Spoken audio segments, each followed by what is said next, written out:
Je vais reprendre avec vous une petite explication sur ce qu'on appelle la nature des maltraitances. Alors les maltraitances peuvent être psychologiques, donc c'est vraiment porter atteinte à l'intégrité psychologique de la personne. Par exemple, l'insulter, au lieu de dire Madame, vous avez terminé de manger, par exemple, si le soignant dit Allez mémé, tu te dépêches de finir ton assiette. Voilà, on peut appeler ça aussi une forme de maltraitance psychologique. Si on dit à une personne vous êtes méchante, vous êtes nulle, etc., on est dans la maltraitance psychologique. Ensuite, ce qu'on appelle la maltraitance financière, là, c'est vraiment quand on va voler une personne, par exemple, ou lui prendre certaines affaires, essayer de l'arnaquer financièrement. D'accord? Donc, par exemple, lui faire signer des papiers pour une vente de la maison, alors que la personne âgée particulièrement, n'est plus capable de comprendre ce qui se passe, de comprendre la situation. Après, on a vraiment les maltraitances physiques, donc ça vous connaissez, hein, c'est tout ce qui est coups, blessures, le fait de pousser les personnes, de leur serrer trop fort les poignets par exemple, donc leur donner des bleus, et donc des négligences, c'est ce que j'ai expliqué tout à l'heure dans la première vidéo.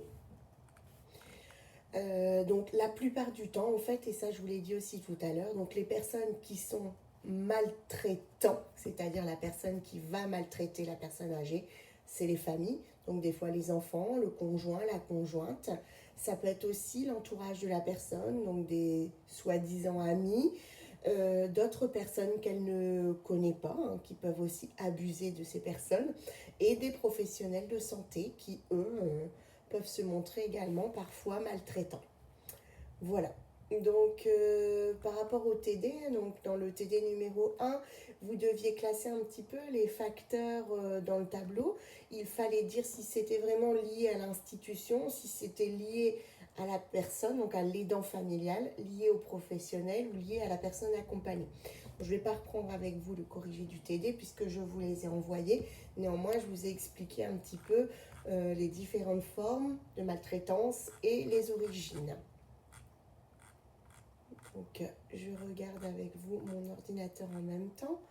Donc, au niveau des TD, donc pareil, hein, vous deviez, donc le TD numéro 3, redonner les différents types de maltraitance. Donc, qui était la victime. Donc, la victime, c'est la plupart du temps la personne âgée qui est abusée. Ensuite, vous deviez retrouver le bourreau. Le bourreau, c'est qui? C'est la personne qui va faire du mal. Le lieu donc, où ça se passe et la sanction. Qu'est-ce que l'on risque d'un point de vue juridique? Donc, je pense que vous avez pas mal de réponses par rapport à ça. Donc, pour cette leçon-là, je pense que je vais m'arrêter là. Je vais vous parler peut-être de 2-3 autres types de violences dans lesquelles je ne vous ai pas parlé. La violence des droits civiques. Donc là, c'est le fait, par exemple, de priver une personne d'aller voter ou de pratiquer sa religion, par exemple. Et je pense que c'est bon, le test final. Voilà, je pense que j'ai fait le tour par rapport à la maltraitance. Donc voilà, je vous laisse pour une prochaine vidéo après. À tout à l'heure.